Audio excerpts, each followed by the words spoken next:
Hey, what is up guys? My name is Griefdrums and today we have a little bit more information on Operation Health.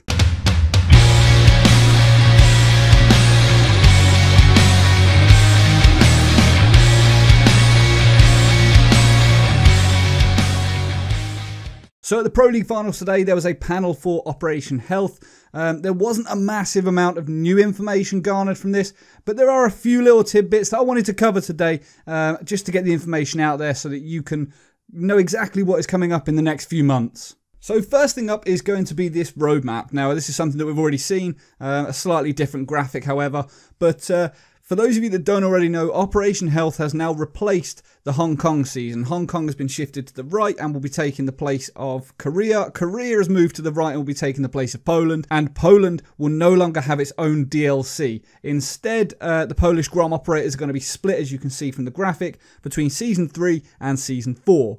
So nothing major coming out of this here. This is, however, going to afford the devs the time over the next 3 months to really focus on fixing the health of this game. We're going to be getting patch 2.1, which is going to be the one-step matchmaking and the bug sprint number 1. And then patch 2.2 is going to bring along with it the alpha packs and the bug sprint 2. Now, if you don't know what the bug sprints are, rather than them tackling loads and loads of fixes at the same time, they're going to be doing them in smaller batches to hopefully be able to figure out exactly where something goes wrong. So if they release a patch and something gets fixed, but in turn breaks something else, they're going to be able to narrow it down a lot easier. Rather than fixing 150 things at once, they're going to be able to say, well, it must be one of these 15 or 20 things that has broken it, and they'll be able to analyze them a lot quicker and repair them a lot quicker. In order to mitigate these issues, what they're doing is they're actually bringing out all of the changes. The deployment's going to be slightly different. So rather than being deployed straight away to all different consoles and PC, they're going to be bringing it out on the technical test server, which they've implemented on PC for people to try out. They can narrow down any issues and things like that. Then the patch is going to go out to PC.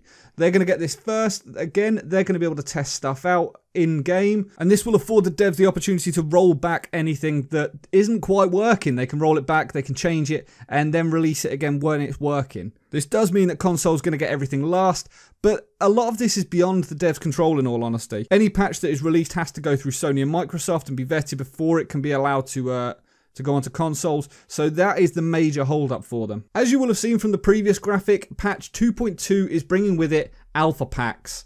Now the alpha packs themselves, as you can see here, are going to be giving you customization options. It's going to give you things like weapon skins, headgears, nothing that's going to affect the game, no attachments or anything like that, it doesn't look like. Okay, so the way it works is you build up your chances by completing matches. You're not going to get one of these at the end of every single match. However, every victory you get, it grants you a roll of the dice and increases the chance of you actually getting something. So if you don't get one in one match, the next match you have a higher chance of getting one. As you can see by this graphic here, you actually have like a chance meter. Here it's got 50%. Your chances could be higher, they could be less if you've only just had one. One of the interesting things about the alpha packs is that if you do get a duplicate item, you actually get a load of renown instead, which is an interesting concept. And we also got to look at this weapon skin for Mute's MP5K. Now I'm not sure if this is going to be for every single weapon or just specifically for Mute, but it looks really cool. It looks really nice addition. Probably the biggest news to come out of this whole Operation Health panel is this next clip I'm going to show you. Glaz is getting nerfed. It's about time that something was done.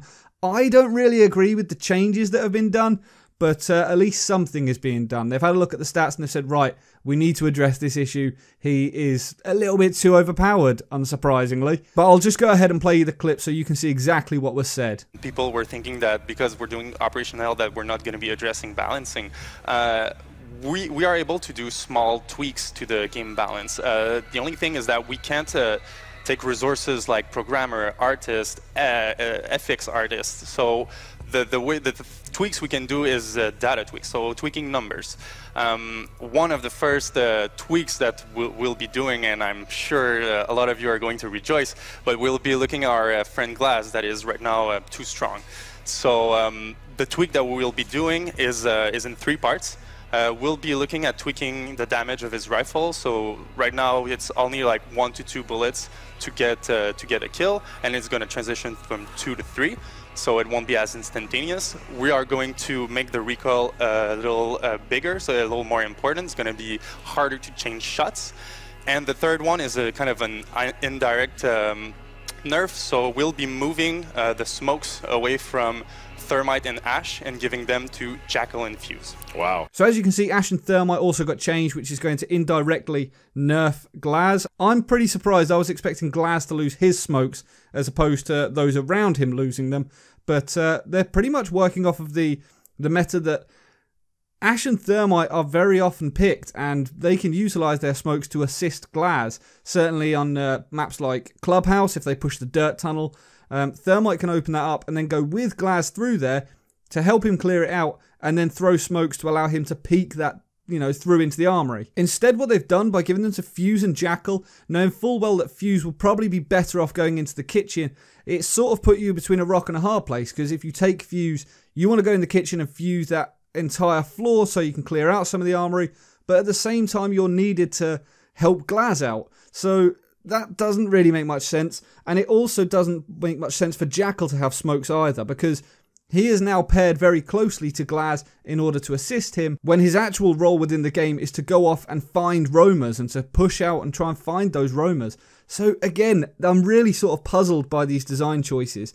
The final thing I did during this Operation Health panel is, once I actually had all this footage, I slowed it right down to look for any little giveaways and tells. I slowed it, you know, not to frame by frame, but close enough. And when I got to this section, I noticed that on the computer behind, it looks as though there is an operator skin there. Now, I'm not sure whether this is Fuse or not. It looks like Fuse and a crane like sort of bundle.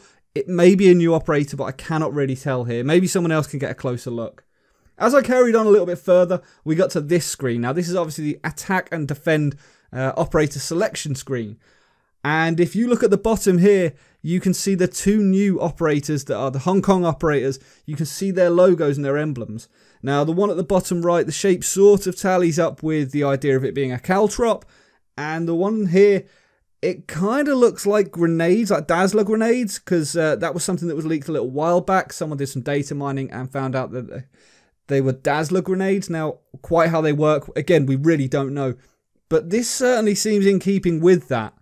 I find the colour choice a little bit odd. It does look quite similar to the FBI. Surely they can't have run out already. But it's interesting to see nonetheless. Hopefully you enjoyed this video. If you did, please let me know what you thought in the comments down below. What do you think of the Glaz Nerf? Is it deserved? Or do you think it's not really going to change a whole lot? Do you like the alpha packs? Are you excited to see those coming in? What are you most excited for? If you did enjoy this video, please consider hitting that thumbs up. If you don't already, make sure to subscribe. And until next time, guys, stay reckless and relentless.